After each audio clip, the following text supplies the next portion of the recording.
жігіт қайын жұртымен қандай қарым-қатынасты ұстанғаны дұрыс деген сұрақ келіп тұр екен. Енді өз қызық, қазақ бір кезде қайын атасын, қайны енесін мақтаныш көретін кезеңдер болған. Кеше Досманбет жырау айтады, алғаным Әли ағаның қызы еді деп өзінің қайнатасын мақтап, Әли аға секілді құрметті адамның қызын алып едім деп айтып жатады. Кешегі Құнанбай атамыз да өзінің досы болған Алшынбайдың қызын Абайға алып беріп, Алшынбайды қайната қылып мақтаныш тұтқызған еді. Бірақ соңғы кезеңде біз мына славян халықтарымен, бізге үстемдік қылған елдермен 70 жыл бірге өмір сүреміз деп теща деген бір түсініктерді санамызға кіргізіп алдық. Сөйтіп бір, әрине ол елдердің өзінің дәстүріндегі бір кемшілігі сол шығар.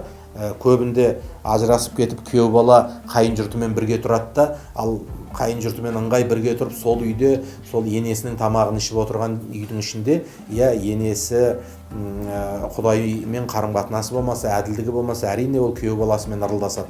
Мінекей сол дәстүрдің барлығын сіңіріп әкеп, біз ене деген бір қастерлі, былайша айтқанда ана менен бір әрпі ғана айырмасы бар көптеген жақсы қасиеттер ортақ болған енені теща деген сондай бір тексіз қарым-қатынастарға айырбастап алдық. Сондықтан орыстың тещаға деген қарым-қатынасы мен қазақтың енеге деген қарым-қатынасы ол екі бөлек. Сондықтан қазақ бекер айтпайды ғой, жігіттің 3 жұрты бар деп. Ол өзінің туып өскен жұрты, ол өзінің қайын жұрты, нағашы жұрты. Нағашы жұртың жаңағы сыншыл, қайын жұртың міншіл деген сөзде ол мініздеп отырады деген сөз емес. Қайын жұртың алдында барынша өзіңнің бір күйеу балалық қадір қасиетіңді арттырып отыр, әйтпесе мінің көрініп қалады деген мағыналарды береді. Біз көбінде бір нәрсенің жаман жағын алып аламыз, жақсы жағын алмаймыз.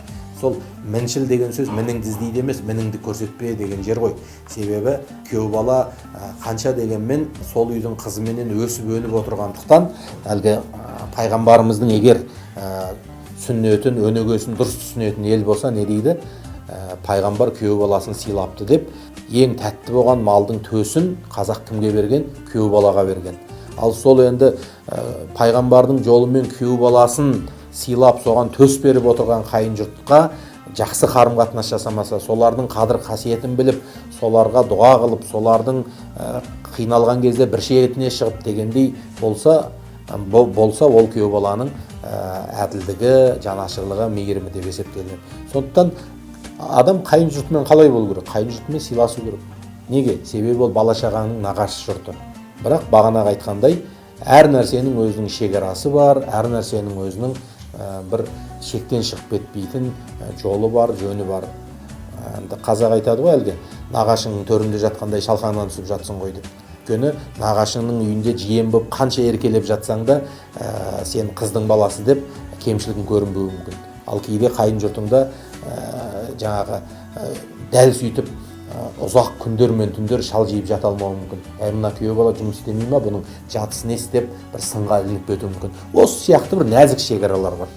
Осы бір нәзік шекараларды ұстай алсаңыз, қайын жұртынан қызық көріп отырған, қайын жұрт арқылы өсіп өніп отырған, қайын жұрт арқылы қанша жақсылыққа жетіп отқан күйеу балалар көп қой.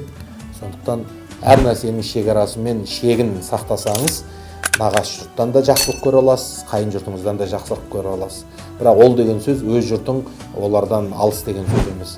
Адамның өз жұрты ең соңында сүйегіңе түсіп сені жерлейтін жұртың сол ғой. Әлгі Тұрсынбек айтпақшы, ешкім да апарып қайын жұртына жерлеп жатқан жоқ қой дегендей.